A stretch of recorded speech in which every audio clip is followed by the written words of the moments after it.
The problem is that I think both hip-hop fans and journalists, for the most part, and most of the scholars, that we're still acting as if we need to defend hip-hop from C. Dolores Tucker. Right.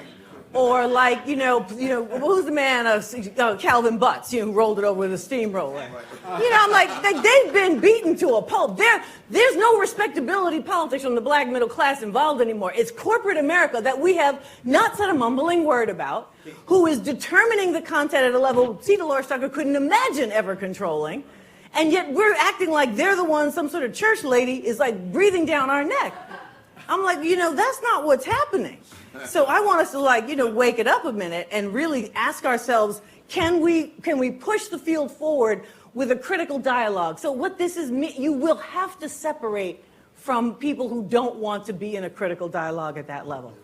That is painful, trust me. I've been in that situation 100 times. I'll be like, well, dang, I got to go, because it's not going to go well. Because I will eventually lose all my patients because people just want you to create a theory that allows their love to look analytical. Right.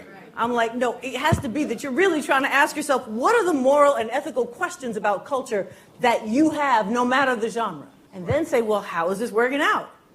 And that doesn't mean you give it away or say it's nothing. You say, okay, well, here are the remember I said resistance is contingent on circumstance and condition.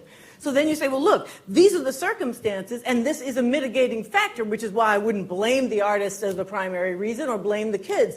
But the kids are now 50, 60 years old. That's right. I mean, it's time to ask at least the 60-year-olds, you can stop acting like a fool, Snoop Dogg, please, Mr. Hey, I'm at the inauguration. It's time not to wait for Trump to have to be elected to have a critique of Snoop Dogg. Not that I don't think he's funny and entertaining, don't mishear me, but that's the facade of incredibly brilliant cultural capitalism.